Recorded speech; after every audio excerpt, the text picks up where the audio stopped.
சீமை கருவேல மரம் ஒழிப்பு இயக்கத்தின் மூலமாக உங்கள் அனைவரிடமும் ஒரு முக்கியமான செய்தியினை பகிர்ந்து கொள்ள நாங்கள் கடமைப்பட்டுள்ளோம். தயவு செய்து ஆபத்தில் இருக்கும் உங்கள் சந்ததிகளை காப்பாற்றுங்கள். உன்னுடைய இந்திய நாடானது ஆங்கிலேயன் ஆட்சி புரிந்த காலகட்டத்தில் அனைத்து செல்வங்களும் அபகரிக்கப்பட்டுள்ளது.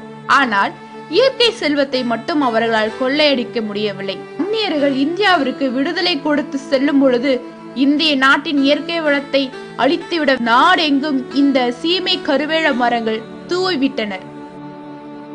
அவர்களின் சதியின் படியே நம்மளுடைய தமிழ்நாடு உட்பட பல மாநிலங்கள் இயற்கை வளத்தை இழந்துள்ளது.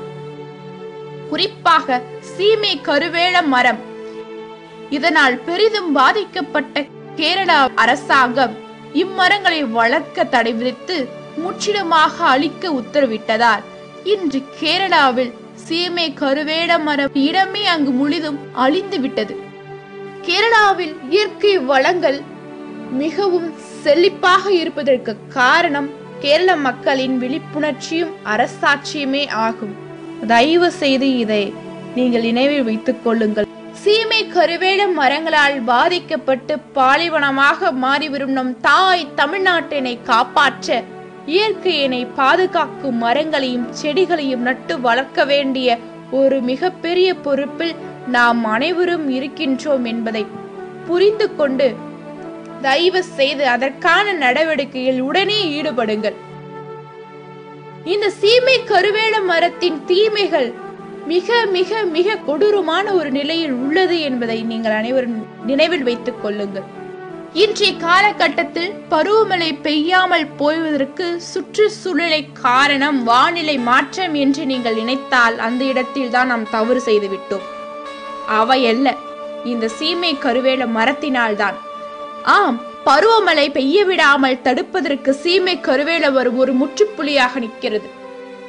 நிலத்தடி நீரினை அதிகமாக குடித்து பூமிக்கடியில் உள்ள நீரின் அளவை குறைத்து கொண்டே வருகின்றது.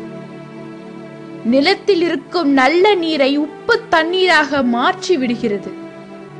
காற்றில் உள்ள ஈரப்பதத்தையும் தனக்கு உணவாக உறிஞ்சி விடுவதால் அந்த பகுதியையே வெப்பப்படுத்தி விரக்தியான மனநிலையை ஏற்படுத்துகிறது. மனிதன் சுவாசிக்க மற்ற மரங்கள் வேண்டுமானால் ஆக்சிஜனை கொடுக்கலாம். ஆனால் இந்த சீமை கருவேல மரம் கார்பன் டை ஆக்சைடு நச்சு மிகுந்த வாயினை வெளியிட்டு நம்முடைய சுவாசத்தை கெடுப்பதற்கு கொடூரமான ஒரு செடியாக அல்லவா வளர்ந்து வருகிறது. இந்த மரங்களால் வெளிப்படும் வெப்பம் கர்ப்பமாகியுள்ள பெண்களின் கர்ப்பப்பையை பாதித்து கர்ப்பத்தை கலைந்து போக செய்கிறது. ஆண்களுக்கு ஆண்மை இன்மையை ஏற்படுத்துகிறது. இந்த மரங்களின் நெற்றிகள், அதாவது காய்ந்த பழம், புண்ணும் மாடுகளுக்கு மறைமுகமான பல்வேறு நோய்களை ஏற்படுத்தி இறக்க செய்து விடுகிறது. தோள்களில் வறட்சித்தன்மையை ஏற்படுத்தி சரும பிரச்சனைகளை உண்டாக்கும். நைட்ரஜன் என்ற அமிலத்தை வேர்ப்பகுதியில் மண்ணோடு மண்ணாக சுரைக்கிறது. இதற்கு விறகுகள் எரிக்கப்படும் போது வெளிப்படும் புகையில் புற்றுநோயை உண்டாக்கும். அதாவது 14 சிகரெட் பிடிப்பதற்கான சமமான பாதிப்பை ஏற்படுத்துகிறது.